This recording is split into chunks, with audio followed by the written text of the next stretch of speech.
안녕하세요. 반갑습니다. 기능별로 배우는 마이크로소프트 365 엑셀. 이번 시간에는 여러분들과 함께 수식 계산 두 번째 시간으로 같이 수업을 진행해 보도록 할게요. 이번 시간 여러분들과 가장 먼저 살펴볼 부분은 엑셀에 대한 수식 표시 기능에 대해서 함께 알아보도록 하겠습니다. 기본적으로 엑셀에서는 화면의 결과값, 어떠한 수식에 대한 결과 항목이 보여지게 되는데요. 해당하는 결과값이 어떻게 도출되었는지 수학식을 확인하고자 할 때 수식 표시 기능을 사용해 주시면 됩니다. 화면을 한번 이동해 볼게요. 엑셀 스프레드시트로 이동해서 수식 계산 2, 교환 작업점 파일을 먼저 진행해 주시면 되겠고, 상단 메뉴 중 수식 메뉴를 선택해 보도록 할게요. 선택을 하게 되면 수식 분석 그룹 오른쪽 상단에 수식 표시란 항목이 보이실 거예요. 자, 그러면 현재 주의 이 셀이 25라고 하는 데이터로 입력이 되어져 있는 모습을 확인할 수가 있어요. 근데 이 값이 어떻게 도출되었는가라는 게 궁금하다라는 거죠. 그러면 수식에서 수식 표시 라는 항목을 선택을 하게 되면 해당하는 값에 대한 항목이 보여지게 됩니다. 그래서 25라고 하는 데이터는 5의 2승 해서 25라고 하는 데이터가 도출되었구나 라고 여러분들이 기억을 하시면 되는 거예요. 자, 그런 다음에 두 번째 방법은 무엇이냐면 키보드에 보시면 키보드 탭키 위쪽에 물결 표시가 보이실 거예요. 이 표시를 눌러주시면 여러분들이 수식 전환과 키보드의 결과값을 서로 전환하실 수가 있습니다. 자, 화면을 한번 이동을 해볼게요. 엑셀로 이동해서 키보드의 컨트롤을 누른 상태에서 물결 표시를 누르게 되면 다시 수식 결과 항목으로 바뀌어지게 되고, 다시 컨트롤 물결 버튼을 누르게 되면 해당하는 수식에 대해서 표시되는 모습을 확인할 수 있어요. 그래서 이렇게 단축키를 통해서도 여러분이 화면을 왔다 갔다 전환을 할 수 있다라고 기억을 해 두시면 되겠습니다. 이번에는 수식 입력줄에 수식이 표시되지 않도록 설정하는 방법에 대해 살펴보도록 할게요. 기본적으로 수식 입력줄에서는 해당하는 수식이 어떻게 표시가 된 것인지 수식이 보여지게 되는데, 그 수식을 표시되지 않게끔 작업을 할 수 있다라고 기억하시면 돼요.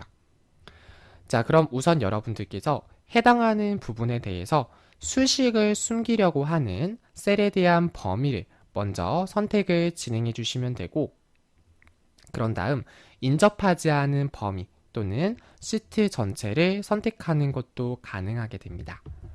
자, 이 상태에서 화면을 살짝 이동을 해주시고요. 자, 우리는 홈에 들어가 보면 셀에 서식이라고 하는 메뉴가 보이실 거예요. 여기서 하단에 보게 되면 해당하는 데이터에 대한 시트 보호 기능이 보여지게 됩니다. 자, 지금 살짝 화면이 잘려졌는데요. 제가 내려서 다시 보여드리자면 여기 셀의 서식에 들어가면 시트 보호라고 하는 메뉴가 보여지는 모습을 확인할 수 있어요. 자, 그러면 어떠한 시트를 보호할 거니, 시트에 어떠한 내용을 보호할 거니 라고 보여지게 돼요. 자, 여기서 잠긴 셀의 내용과 워크시트 보호가 체크가 되어져 있는지 여러분들이 확인을 진행해 주시고, 그런 다음에 하단에 있는 확인 버튼을 눌러주시면 되겠습니다. 자, 그래서 확인 버튼 한번 눌러보게 되면 자, 해당하는 항목에 대해서 보시는 것처럼 데이터에 대한 내용이 선택이 안 되고 변경조차 안 되는 모습을 확인할 수 있습니다. 자, 만약에 이것을 다시 원래대로 하겠다라고 하면 서식에서 시트 보호 해제를 선택하셔도 되고, 상단 메뉴 중 검토 메뉴에 들어가셔서 여러분들이 시트 보호 해제 기능을 선택하셔도 됩니다. 선택을 하게 되면 다시 한번 해당하는 데이터에 대해서 정상적으로 선택과 편집이 가능한 상태로 변경되어지는 모습을 확인할 수 있어요. 그래서 수식 입력줄에 수식이 표시되지 않게끔 하겠다라고 했을 때는 시트보라고 하는 기능을 사용하면 된다라고 기억을 해두시면 될 것 같아요. 자, 그래서 우리가 지난 시간에 설명을 드렸다시피 엑셀에서 간단한 수식을 만들어서 워크시트에 있는 값을 계산할 수 있다라고 설명을 드렸고요. 윈도우즈에서는 엔터, 그리고 맥 컴퓨터에서는 리턴 버튼을 눌러서 최종적인 입력을 진행을 해주시면 됩니다. 그리고 한 가지 더, 뺄셈 같은 경우에는 별도의 함수가 없기 때문에 반드시 뺄셈 연산자를 활용해서 뺄셈 작업을 진행을 하면 된다라고 여러분들이 기억해 주시면 돼요.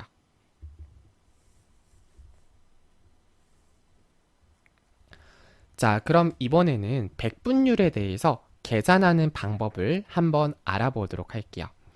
자, 예를 들어서 내가 어떠한 정답률에 대해서 계산하는 수식을 만들고자 해요. 그래서 A라고 하는 사람이 테스트에서 50개의 문항 중 42개의 문항에 정답을 맞췄다라고 가정을 해볼게요. 자, 그러면 내가 42에서 50을 나누게 되면 반대로 해당하는 부분에 대한 비율을 확인할 수가 있겠죠. 한번 확인을 해볼게요.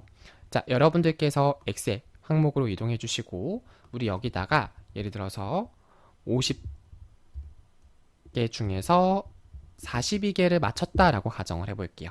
이거에 대한 백분율을 계산하기 위해서는 우리 특정 이미의 셀을 선택을 해주시고 수식 입력줄에서 이꼴 등호를 입력을 먼저 진행해 주시면 됩니다.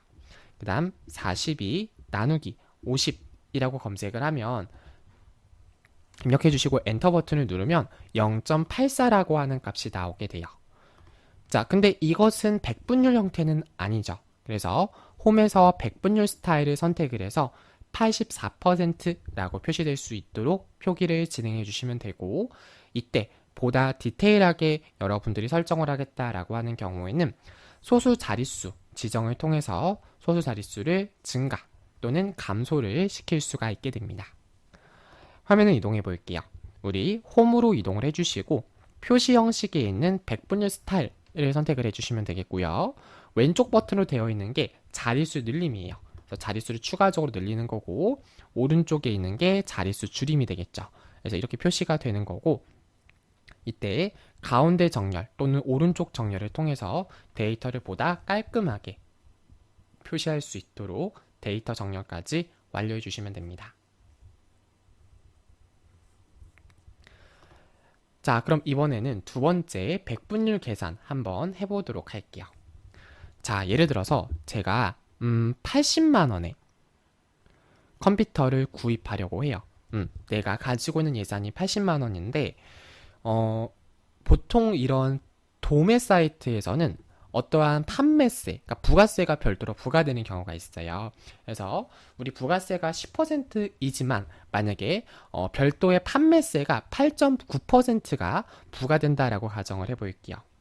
자, 그러면 내가 결론적으로 궁금한 건 뭐냐면 판매세로 지불해야 되는 금액이 얼마가 되는지 알아볼 거예요. 그래서 80만 원에 8.9% 판매세에 해당하는 금액을 계산을 해보도록 하겠습니다.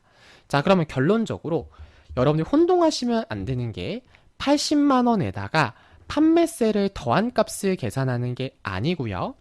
80만 원에 8.9%에 해당하는 값이 얼마냐라고 하는 거예요. 자, 근데 계산을 할 때는 프로테이즈를 입력하면 안 되기 때문에 자, 우리는 어떻게 할 거냐면 자, 일단은 해당하는 데이터에 대해서 요약해서 그냥 여러분들이 입력을 해주시면 되겠죠. 자, 그러면 일단 화면을 이동해 주시고 자, 이번에는 80만 원에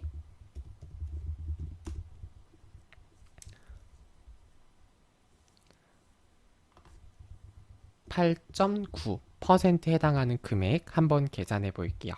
자, 그러면 는 등호를 입력을 해주시고 그 다음에 뭐로 나누는 거예요? 80을 100000에 대해서 자, 어떻게 계산하겠다? 곱하기 0.089를 하면 되겠죠. 자, 보세요. 8.9%예요. 자, 지금 오늘 키보드가 잘 안 되는데 어쨌든 8.9%인데 이것을 우리가 자릿수로 변환한다라고 했을 때, 정수 형태로 변환한다고 했을 때 이거를 어떻게 해야 돼요?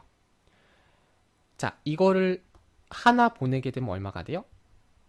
왼쪽으로 가죠. 그리고 한 번 더 보내서 0.089로 해주시면 되겠죠. 곱하기 0.089 라고 입력을 해주시고 엔터 버튼 눌러보도록 하겠습니다. 자, 현재 백분율로 되어져 있는데요. 해당한 항목에 대해서 일반 숫자로 변경하게 되면 71,200이라고 하는 결과값이 정상적으로 도출된 것을 확인할 수 있습니다. 여러분들이 백분율을 계산할 때는 해당하는 값에 대해서 어떻게 하자? 수치 데이터로 바꿔서, 소수점 형태로 바꿔서 여러분들이 계산을 해주시면 된다. 이렇게 알아두시면 될 것 같아요. 자, 그 다음 이번에는 백분율만큼 숫자를 증가 또는 감소하는 부분에 대해서 함께 알아보도록 하겠습니다. 자, 매주 식비로 평균 11만 3천 원을 사용하고 있다라고 해볼게요. 근데 내가 주간 식비 지출에 대해서 25%를 증가를 하고자 해요. 이때 내가 사용할 수 있는 식비는 얼마일까라고 하는 거예요. 반대로 원래 내가 주간 식비 지출 한도가 11만 3천 원이었는데 내가 앞으로 식비를 좀 줄여야 될 것 같다라고 생각했어요. 그래서 25%를 줄이려고 한다면 얼마만큼 줄여야 되느냐라고 여러분들이 기억을 해주시면 되는 거예요. 자, 화면을 한번 이동을 해볼게요. 자, 예를 들어서 우리는 일단 먼저 숫자를 백분율만큼 증가를 할 건데, 자, 그럼 어떻게 식을 계산하면 될까요? 자, 일단은 11만 3천 이라고 하는 데이터를 우선적으로 선택을 진행을 해주시고요. 그 다음에 해당하는 데이터에 대해서 25%만큼 증가하려고 하는 거죠. 자, 그래서 그냥 우리 간단하게 한번 해볼까요? 자, 우리가 계산하고자 하는 거는 11만 3천 원에 대해서 25% 증가로 한번 해볼게요. 자, 그러면 는 등호를 입력을 하는 거예요. 그 다음에 11만 3천, 그죠? 이렇게 입력을 해주시고 곱하기 별 1.25 이렇게 한번 계산을 해볼게요. 선택을 하게 되면 해당하는 부분에 대한 25% 증가된 금액이 계산이 될 거예요. 자, 그 다음에 만약에 백분율만큼 감소하는 25%만큼 감소하는 데이터를 하겠다라고 하면, 자, 1에서 0.85를 뺀 값이 얼마예요? 0.85가 되겠죠. 1에서 0.25를 빼면, 자, 그래서 여기서 0.85를 하게 되면 이번에는 25%가 감소된 금액이 얼마다? 96,050원이다. 이렇게 계산을 할 수가 있다라는 거예요. 자, 이렇게 여러분들이 작업을 진행할 수 있구나 라고 여러분들이 참고적으로 기억을 해 주시면 됩니다. 자, 어쨌든 우리가 이렇게 증가하고 감소하는 계산 부분에 대해서 같이 함께 연습을 해 보았고요. 자, 그 다음 이번에는 어떤 걸 계산할 거냐? 바로 1년 번호로 열을 채우는 방법에 대해서 함께 알아보도록 하겠습니다. 자, 이거는 빠른 채우기라고 하는 기능이 될 텐데요. 말 그대로 여러분들이 이어져 있는 범위에 대해서도 할 수 있고 단계값이 특정한 단계값으로 증가하는 데이터도 할 수 있어요. 자, 무슨 말이냐면 예를 들어서 제가 여기 수량을 보니까 1씩 증가하는 경우를 확인할 수 있는데 예를 들어서 여기 항목 번호가 1, 2, 3, 4로 되어져 있죠. 이걸 다 지워버릴게요. D4셀부터 D에 40셀까지 전부 다 항목을 지워버리고 이 항목 번호를 1번부터 순차적으로 나열하고자 해요. 그러면 D의 4셀을 선택을 하고 항목 번호 1번을 입력을 하는 거예요. 그 다음에 채우기 핸들로 슝슝슝슝 내려가는 거예요. 그런 다음에 여기서 연속 데이터 채우기 하게 되면 1, 2, 3, 4, 5, 6, 7, 8, 9, 10 이렇게 자동으로 채워진다는 거죠. 자, 그런데 이번에는요. 이만큼 증가하는 데이터를 한번 해볼 거예요. 그러면 첫 번째 데이터는 1이라고 입력하고요. 두 번째 데이터는 3이라고 입력해 볼게요. 그러면 이 두 개의 데이터를 한꺼번에 범위를 잡으면 그 다음 데이터는 1과 2 사이의 차이값이 얼마예요? 플러스 2죠. 그럼 그 다음 값도 플러스 2, 그 다음 것도 플러스 2만큼 증가한다라고 기억하시면 돼요. 선택을 해서 채우기 핸들로 당기게 되면 네, 여러분들께서 보신 것처럼 1과 3 사이의 단기값이 이기 때문에 이만큼 커지는 모습을 확인할 수 있습니다. 자, 이렇게 여러분들이 특별한 연속된 항목이 필요했을 때 할 수 있고요. 또는 만약에 2번부터 4, 2, 4를 하게 되면 2, 4, 6, 8 이런 식으로 여러분들이 채워진다라고 기억을 해주시면 되는 거예요. 괜찮으시죠? 자, 이렇게 항목 번호에 대해서도 일련 번호를 빠르게 채우는 방법에 대해서 여러분들께 좀 설명을 드렸고, 자, 이번에는 로우 함수를 사용하는 방법에 대해서 함께 알아보도록 하겠습니다. 자, 로우라고 하는 것은요, 행을 말해요, 행. 자, 그래서 로우 함수를 통해서 행의 번호를 반환하는 그러한 것을 계산해야 된다라고 했을 때 어떻게 하냐라는 거예요.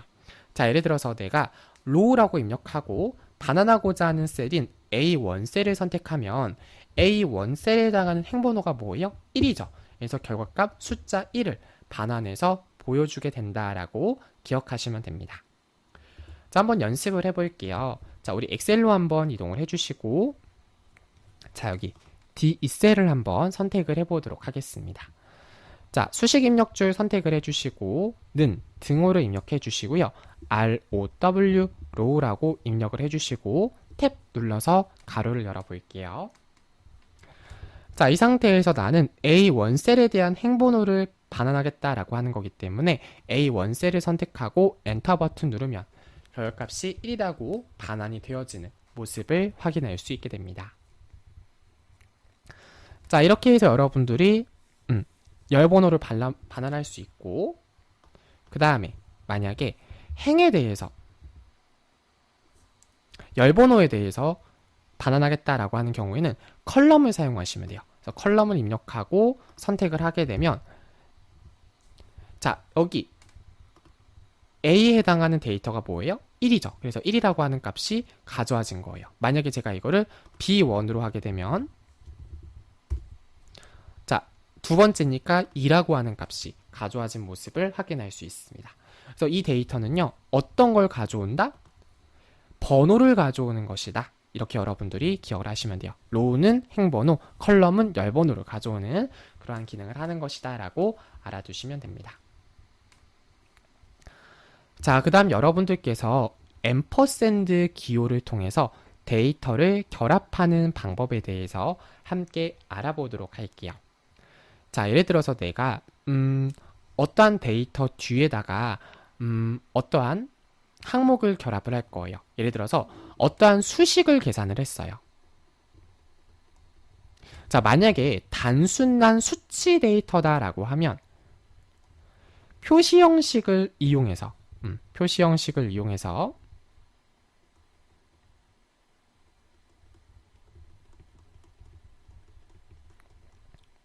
수치 데이터를 이제 표시 형식으로 표시하는 방법으로 할 수 있겠지만, 예를 들어서 내가 수식으로 막 여러 가지 결합했어요. 설정을 했어요. 그러면 그러한 데이터는 차라리 데이터를 결합하는 형태가 나을 수가 있다라고 여러분들이 기억을 해주시면 돼요. 자, 그래서 이 앰퍼샌드 기호를 사용을 해서 예를 들어서 앞에 수식 뒤에다가 앰퍼샌드 입력하고 큰 따옴표 1이라고 한번 입력을 해볼게요. 또는 수식에다가 어떠한 항목에다가 앰퍼샌드 EA라고 입력을 해볼게요. 이렇게 하게 되면 이제 회사에서 사용하는 개를 EA라고 하잖아요. 이렇게 여러분들이 표기해서 작업을 진행할 수가 있습니다. 자, 화면을 한번 이동해 볼게요. 엑셀로 이동해 주시고 예를 들어서 여기 있는 수량 뒤에다가 개라고 하는 항목이 표시되게끔 한번 해볼게요. 자, 그러면 여기 있는 수량 뒤에 앰퍼샌드 기호를 입력하시고 큰 따옴표 개라고 입력을 네, 개죠. 개라고 입력을 하고 다시 한번 큰 따옴표 입력해 볼게요. 선택을 해주시면 에러가 뜨죠. 왜? 우리가 앞에다가 는을 붙여야 되니까. 자, 그럼 어떻게 됩니까? 는을 붙이고 1과 앰퍼샌드 개, 그러니까 1과 개라고 하는 걸 어떻게 하겠다? 결합하겠다라고 하니까 한 개 이렇게 뜨게 되는 거죠.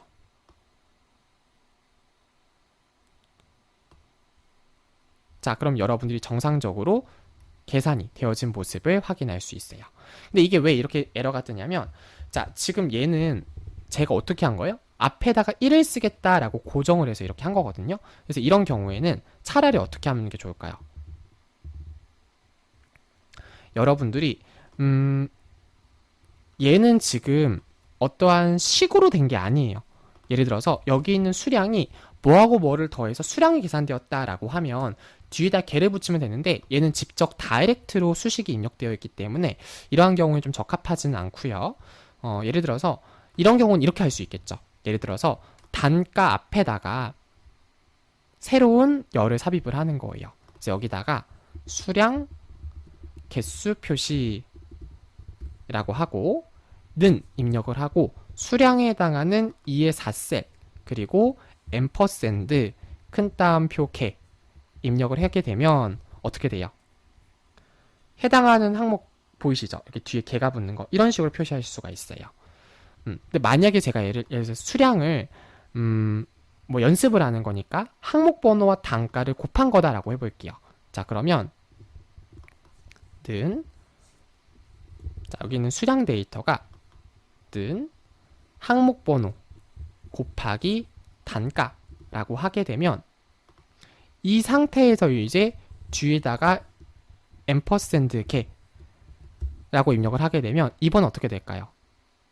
아까처럼 다일로 안 뜨고 뭔가 연산한 값이 나오겠죠. 그래서 얘 같은 경우 항목 번호가 15고 거기다 얼마를 곱해서 단가인 8을 곱해서 120이라고 하는 결과값이 도출되었다라고 기억하시면 돼요. 그래서 여기 있는 거는 53이랑 4를 곱해서 212개 이렇게 계산이 되었다는 거예요. 그래서 이럴 때 여러분들이 앰퍼샌드를 사용해서 연산자, 수식 뒤에다가 앰퍼샌드로 데이터 결합을 할 수 있다. 이렇게 여러분들이 기억을 해 두시면 되겠습니다. 어쨌든 이러한 것도 실무에서 많이 사용할 수 있기 때문에 함께 참고적으로 알아두시면 좋겠죠. 자, 이번에는 이걸 만약에 함수로 한다라고 하면 CONCAT라고 하는 함수를 사용해서 데이터 결합을 진행할 수 있습니다.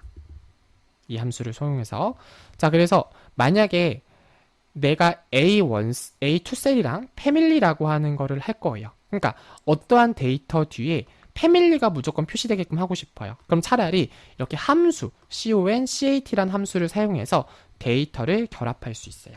결합을 할 때는 공백이라든가 쉼표라든가 다른 텍스트 이런 것들을 여러분들이 사용을 할 수 있어요. 또는 뭐 A2 그 다음에 B2 하게 되면 A2와 B2를 이제 결합을 해서 표기하겠다라고 이렇게 할 수가 있겠죠. 자, 편하신 대로 하시면 되고요. 뭐 연습을 하는 거니까 예를 들어서 우리 어떻게 해볼 거냐면 자, 여기 보면 수량 단가가 되어져 있어요. 그래서 우리 여기 뒤에다가 어떤 데이터를 한번 결합을 해볼게요. 자, 그래서 예를 들어서 여기 있는 항목을 그대로 컨트롤 X 잘라내기 하고 그 다음에 CONCAT라고 해볼게요.